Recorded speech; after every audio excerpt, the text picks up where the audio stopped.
નમસ્કાર વાલા વિદ્યાર્થી મિત્રો, આજે આપણે જોવાના છે સવાર પાડી એકમ કસોટી પેપર સામાજિક વિજ્ઞાન ધોરણ 8 કુલ ગુણ 40 સાચા જવાબો સાથે તમારે ઉત્તર અહીંયા આપણે આપવાના છીએ. બરાબર, વિડીયોને એન્ડ સુધી જોજો. આ તમારી પેપર ખૂબ જ ઇમ્પોર્ટન્ટ તમારું કામમાં આવશે આગળ જતાં. બરાબર, દરેક પ્રશ્ન ખાસ કરીને તૈયાર કરી દેજો, કારણ કે પેપરમાં પૂછાવાની સંભાવના બહુ જ ખરી છે. તો ચાલો આપણે અહીં સામાજિક વિજ્ઞાન ધોરણ 8નું 40 ગુણનું જે ત્રિમાસિક એકમ કસોટી પેપર છે એ આપણે હવે જોઈ લઈએ. હવે જોઈ લઈએ આગળ અહીં પેપર સેટ 2. બરાબર, પેપર સેટ આપણે 1 જોઈ લીધો સવાર પાડીનો. હવે પેપર સેટ 2 જોઈ લઈએ. પેપર સેટ 1 ના જોયો તો આગળ તમે જોઈ લેજો. ખૂબ જ ઇમ્પોર્ટન્ટ ક્વેશ્ચન છે. અહીંયા તમારે કુલ 40 ગુણનું રહેશે. તો જોઈ લઈએ. હવે પ્રશ્ન નંબર 1 વિકલ્પો તમારે અહીંયા છે. બરાબર, યોગ્ય વિકલ્પ પસંદ કરીને તમારે લખવાના છે. તો અહીંયા છે પહેલો, ભારતમાં સર્વોચ્ચ અદાલત સુપ્રીમ કોર્ટ કયા શહેરમાં આવેલી છે? તો તે આવેલી છે ન્યૂ દિલ્હીમાં. ખાસ કરીને યાદ જ હશે બધાને. ત્યાર પછી ભારતમાં સતી પ્રથા નાબૂદ કરવા કયા કાયદાનો અંગ્રેજ એટલે કે સતી પ્રથા કયા અંગ્રેજ ગવર્નર જનરલના સમયમાં બની હતી? બરાબર, નાબૂદ કરવા માટેનો કાયદો તો એ તમારે લોર્ડ વિલિયમ બેન્ટિંગ. બરાબર, આ તમે ખાસ કંઈ યાદ રાખજો. લોર્ડ વિલિયમ બેન્ટિંગના સમયે બની હતી.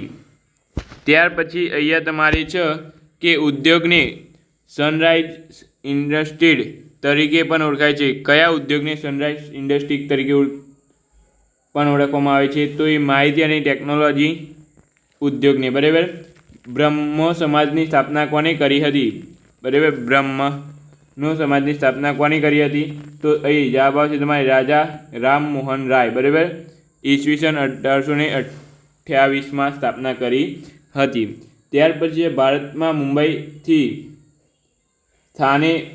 થાને વચ્ચે રેલમાર્ગની શરૂઆત ક્યારે થઈ હતી? તો 1853માં થઈ હતી. બરાબર, ભારતીય સંસદનું ઉપલું ગૃહ કયું છે? તો રાજ્યસભા છે. ગુજરાતમાં અમદાવાદ શહેરને સુતરાઉ કાપડના ઉદ્યોગના વિકાસને કારણે ભારતનું ખાલી જગ્યા અમદાવાદને શું કહેવાય છે? માન્ચેસ્ટર કહેવામાં આવે છે. બરાબર, સુતરાઉ કાપડનું. ત્યાર પછી છે લોકસભા એ સંસદનું કાયમી ગૃહ છે, તેનું ક્યારેય વિસર્જન થતું નથી. તો અહીંયા ખોટું. કાયમી અહીંયા રાજ્યસભા જે છે એ કાયમી છે, લોકસભા કાયમી નથી. આ તમે ખાસ કંઈ યાદ રાખજો. દર 5 વર્ષે વિસર્જિત થાય છે. લોકસભા દર 5 વર્ષે બદલાય છે, જ્યારે રાજકીય કાયમી ગૃહ છે. આ તમે ખાસ કંઈ યાદ રાખજો. આટલું તમે યાદ રાખવાનું છે. બરાબર, કારણ કે MCQ કાં તો ગમે તેમાં તમારે પૂછાઈ શકે. ત્યાર પછી સ્વામી દયાનંદ સરસ્વતીએ વેદો તરફ પાછા વાળોનું સૂત્ર આપ્યું હતું. તો અહીંયા તમારે જવાબ આવશે સાચું. બરાબર, સૂર્ય ઉર્જા અને પવન ઉર્જા એ પુનઃ અપ્રાપ્ય ખૂટી જાય તેવા સંસાધનો છે. તો સૂર્ય ઉર્જા અને પવન ઉર્જા પુનઃપ્રાપ્ય. બરાબર, પુનઃપ્રાપ્ય ને પુનઃપ્રાપ્ય અકૂટ સંસાધન છે. બરાબર, એટલે અહીંયા જવાબ આવશે તમારે ખોટું. બરાબર, ત્યાર પછી આગળ આપણે જોઈ લઈએ ટૂંક પ્રશ્નો. બરાબર, ટૂંક જવાબીમાં પ્રશ્નો. તો અહીંયા છે ખાલસા નીતિ એટલે શું? તે ખાલસા નીતિ એટલે શું? આ નીતિ કયા અંગ્રેજ ગવર્નર જનરલે મૂકી હતી? તો અપુત્ર મૃત્યુ પામતા રાજાઓનું રાજ્ય બ્રિટિશ સામ્રાજ્ય મેળવી દેવાની તથા ગેરવહીવટી બહાને રાજ્યોને છીનવી લેવાની નીતિને ખાલસા નીતિ કહે છે. બરાબર, આ તમે ખાસ કંઈ યાદ રાખો. ખાલસા નીતિ કોને કહે છે? અને આ નીતિ લોર્ડ ડેલહાઉસીએ અમલમાં મૂકી હતી. બરાબર, કુદરતી વાયુના મુખ્ય 2 પ્રકારો ઉપયોગો જણાવવાના છે તમારે. તો ઘર વપરાશમાં અને વાહનોના પ્રદૂષણમાં ઇંધણ તરીકે. બરાબર, ત્યાર પછી છે FIRનું. FIR એટલે શું? તેનું પૂરું નામ તમારે જણાવવાનું. કોઈ પણ ગુના પછી પોલીસ સ્ટેશનમાં નોંધાતી માહિતી કે ફરિયાદને FIR કહે છે. તેનું પૂરું નામ ફર્સ્ટ ઇન્ફોર્મેશન રિપોર્ટ. બરાબર, પ્રથમદર્શી અહેવાલ. બરાબર, FIRનું પૂરું નામ શું છે? તો ફર્સ્ટ ઇન્ફોર્મેશન રિપોર્ટ. બરાબર, ત્યાર પછી અહીંયા છે જળ સંરક્ષણ એટલે શું? તેના મુખ્ય 2 ઉપયોગો જણાવો. જળ સંરક્ષણ એટલે શું? તેના મુખ્ય 2 ઉપયોગો જણાવવાના છે. તો એ તો તમને આવડી જ જશે. પાણીના કસર ભર્યા ઉપયોગ અને તેના સમગ્ર પુનઃ વપરાશ કરવાની પદ્ધતિને જળ સંરક્ષણ કહે છે. તેનો ઉપયોગ વરસાદી પાણીનો સંગ્રહ કરવો અને ખેતીમાં ટપક સિંચાઈ પદ્ધતિ અપનાવવી. બરાબર. ત્યાર પછી અહીંયા આગળ આપણે જોઈ લઈએ તો આગળ છે તમારે અહીં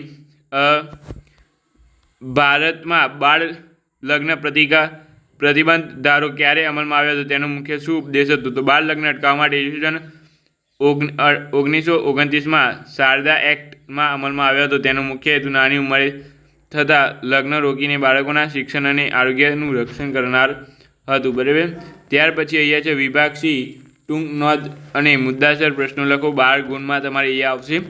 તો અહીંયા પહેલો છે સ્વામી વિવેકાનંદનો સમાજ સુધારક અને યુવાનો માટેનો સંદેશ ટૂંકમાં સમજાવવાનો છે તમારે. બરાબર. ત્યાર પછી દાવાનળ એટલે શું, તેનાથી થતા નુકસાનો અને બચાવોના ઉપયોગો તમારે જણાવવાના છે. સર્વોચ્ચ અદાલતના મુખ્ય કાર્યો અને સત્તાઓ તમારે અહીંયા જણાવવાની છે. બરાબર. ત્યાર પછી 4 નંબર છે કૃષિ આધારિત ઉદ્યોગો અને ખનિજો આધારિત ઉદ્યોગો વચ્ચેનો તમારે તફાવત સ્પષ્ટ કરવાનો છે. સવિસ્તારમાં અહીંયા તમારે વાત કરીએ તો સંસાધનોનું સંરક્ષણ શા માટે જરૂરી છે, સંસાધનોના જતન માટેનો મુખ્ય ઉપાયો સવિસ્તાર તમારે સમજાવવાનું છે. બરાબર. આટલું તમારે લખવાનું છે. 4 ગુણ તમારા ખીચામાં આવી જશે. ત્યાર પછી 19મી સદીના ભારતીય સમાજ સુધારના આંદોલન વિશે માહિતી તમારે અહીંયા નોંધ લખો. તો આના વિશે પણ તમારે લખવાનું છે. બરાબર. એકદમ સહેલું છે, આવડી જશે તમારે આ. તો આ પણ તમે ખાસ કંઈ જોઈ લેજો. તો બસ આજના વિડીયો માટે આટલું. મળીશું આપણે આ વિડીયો સાથે. Thank you so much. Video જોવા તમારો ખૂબ ખૂબ આભાર. અને ખાસ કંઈ યાદ રાખજો, આટલું તમે તૈયાર કરજો. દરેક પેપર સેટના આપણે 1-2 સેટ હશે. બરાબર. દરેક પેપર સેટ 1-2 સેટ હશે. તો આ 1-2 સેટ તૈયાર કરી દેજો. એમાંથી તમારે 40 ગુણનું આવવાનું છે, બીજું 12નું આવશે નહીં. તો બસ આપણે મળીશું આ વિડીયો સાથે. Thank you.